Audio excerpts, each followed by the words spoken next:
नमस्कार। मैं doctor K C. Sharma, associate professor, department of geography, Babu Shobharam Rajkiya Kala महाविद्यालय अलवर। आज बीए पार्ट सेकंड में भूगोल विषय में संसार की भारत की जनजातियों के बारे में हम चर्चा कर रहे हैं। और आज नागा जनजाति का द्वितीय भाग की यहाँ हम चर्चा करेंगे।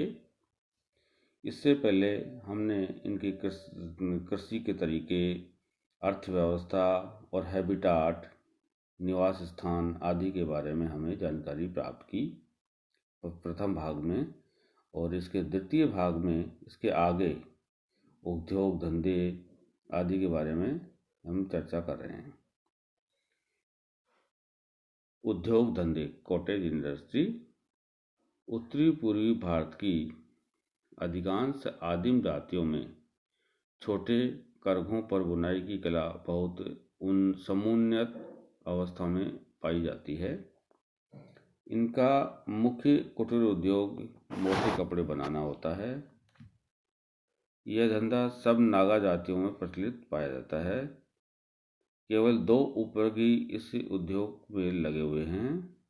नागा उपवर्गों में श्रम विभाजन, डिवीजन ऑफ लेबर का कठोरता से पालन किया जाता है। जैसे कुछ लोग कपास ही उगाते हैं, कुछ लोग सूती काटते हैं, कुछ कपड़ा आदि ही बनाते हैं तथा कुछ लोग मिट्टी के बर्तन बनाते हैं। चटाइयाँ और टोकरियाँ बनाना सभी नागा वर्गों में पाया जाता है। लोहार को बड़ी आदर की दृष्टि से यहाँ देखा जाता है। प्रत्येक गांव में यह रहता है और कृषि तथा शिकार के अनेक औजार लोहार ही बनाता है। लोहा किसी कस्बे के बाजार से खरीद कर ले आते हैं और लोहा गलाने के लिए लकड़ी के कोयले का प्रयोग यहाँ पर किया जाता है। भोजन, नागा जनजाति का मुख्य भोजन चावल होता है, परंतु अधिक मात्रा में प्राप्त यहाँ नहीं होता है। अतः ये लोग शिकार और जंगल से प्राप्त कंदमूल, फल आदि पर निर्भर रहते हैं। ये लोग बकरी, भेड़ का मांस और सांप, मेंढक आदि का मांस भोजन में प्रयोग करते हैं। चावल से बनी हुई सुरा का भी ये प्रयोग करते हैं। सभी नागाओं में समान रूप से इसका प्रयोग होता है। भोजन के संबंध में अनेक बातें विशेष निषेध मानी जाती हैं और ये प्रथाएं नागाओं की सबसे शक्तिशाली प्रथाओं में से मानी जाती हैं। जैसे मारन नागा सुअर नहीं पालते। दूसरा, टेंगरखुल नागा बकरी नहीं पालते और बकरी का मांस और दूध का प्रयोग नहीं कर सकते। इसी प्रकार से कपड़ा बुनने वाले नागाओं में नर जानवरों का मांस कुंवारी लड़कियों को खाने को नहीं दिया जाता। वेशभूषा, भिन्न भिन्न नागा वर्ग विभिन्न प्रकार के कपड़े पहनते हैं। कपड़ों का चयन उनकी उपलब्धि और मुखिया के आदेश के ऊपर निर्भर होता है। शरीर पर शेर, चीता या तीर कमान का चित्र ये टैटू बनवाते हैं।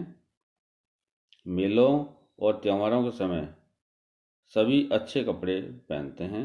कुछ नागा लोग सिर पर सींग और पक्षियों के पर भी बांधते हैं। नृत्य करते समय चीते और रीछ की खालों का ये प्रयोग करते हैं। सड़कों पर काम करने वाले नागा लोग काली लुंगी का प्रयोग करते हैं। सभी वर्गों की स्त्रियां गले में कोडी और मूंगे और मोतियों की मालाएं पहनती हैं। बहुत से नागा लोग सिर पर हैट भी पहनते हैं और अधिकतर पशुओं के बालों और बेलपत्रों के द्वारा इन्हें बनाया जाता है। सेटलमेंट पैटर्न या अधिवास, नागा जनजाति के लोगों में गांव ढालों पर नहीं होते, बल्कि पहाड़ी कटकों रिजेज पर बनाए जाते हैं। ढालों पर उनके खेत होते हैं, जो जंगलों को जलाकर झूमिंग कल्टीवेशन विधि के द्वारा वहाँ कृषि की जाती है। गांव बसाने की स्थिति लोकेशन के लिए दो बातों का यहाँ विशेष रूप से ध्यान रखा जाता है। गांव के आसपास कृषि योग्य भूमि उपलब्ध हो और पास में जल की कोई स्थायी स्रोत हो। औसत गांव में 200 से 250 तक मकान यहाँ पाए जाते हैं। इनके मकान बहुधा दो दो छप्परों वाले बने होते हैं, जो भूमि तक चले जाते हैं। ये लोग छप्पर पाइन वृक्ष के सहतीरों पर टिके हुए होते हैं। इनके छप्पर जो बहुत मजबूत होते हैं। मकान में दो त्रिभुजाकार दरवाजे होते हैं। सामने का दरवाज़ा बड़ा और पीछे का छोटा होता है। धनी नागा अपने घरों में सींग और तुरे लगाते हैं। दरवाज़ों पर बालों वाली खालों को लटकाया जाता है। जिस स्थान पर नागा लोग नृत्य करते हैं वहाँ एक वृत्ताकार ईंटों का घेरा बना लेते हैं। मारम नागा अपने घरों का द्वार पश्चिम की ओर बनाते हैं, क्योंकि पश्चिम से शीत वायु आती है। अंगामी नागाओं में अनेक प्रकार, प्रत्येक गांव को कई जातीय भागों में बांटा जाता है। इनके आपसी झगड़ों को टैबो सुलझाता है। वह गांव का बसाने वाला उत्तराधिकारी होता है। सामाजिक व्यवस्था, सोशल ऑर्गेनाइजेशन। नागा जाति में सम्मिलित परिवार प्रथा, जॉइंट फैमिली सिस्टम प्रचलित पाया जाता है। कृषि के कार्यों में स्त्रियों भी पुरुषों के साथ कार्य करती हैं। आखेट करना केवल पुरुषों का ही काम है। प्रत्येक गांव में गांव का मुखिया एक महत्वपूर्ण व्यक्ति होता है। पारिवारिक और सामाजिक झगड़ों का निपटारा गांव का मुखिया ही, विलेज हेडमैन जो होता है, वही करता है। विवाह के लिए स्त्रियां प्राप्त करने के लिए संघर्ष के लिए लड़की के संरक्षकों को कुछ धन दिया जाता है। विवाह के समय पशु बलियां की जाती हैं और दावतें और नृत्य गान होते हैं। इस जाति में बाल विवाह नहीं होते हैं।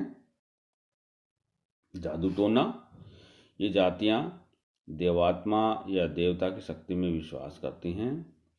इनका विचार है कि संसार के पंचभूतों के अतिरिक्त एक सूक्ष्मतर शक्ति और भी है, जो व्यक्ति के जीवन और को बल प्रदान करती है, तथा जो एक विशेष समय और विशेष स्थान पर विशेष जाति में एक निर्धारित मात्रा में होती है। फसल का उत्पादन अधिक या कम होना देवता की शक्ति क्षीण होने पर निर्भर माना जाता है। इस प्रकार की आपत्तियों में से बचने के लिए देवात्मा की शक्ति की आवश्यकता होती है। इसलिए जिस परिवार अथवा जाति को ऐसी आवश्यकता हो, वह शिकार करके और झोंपड़ियों को घर में रखकर क्षीण शक्ति को पुनः प्राप्त कर सकता है। खोपड़ियों को घर में रखकर। ये लोग जादू टोने में बहुत विश्वास करते हैं। भारत की स्वतंत्रता प्राप्ति के बाद से नागा लोग अन्य लोगों के संपर्क में आए हैं और शिक्षा का प्रचार बढ़ रहा है। ईसाई मिशनरियों के संपर्क में आने से अधिकतर नागा लोग ईसाई बन गए हैं।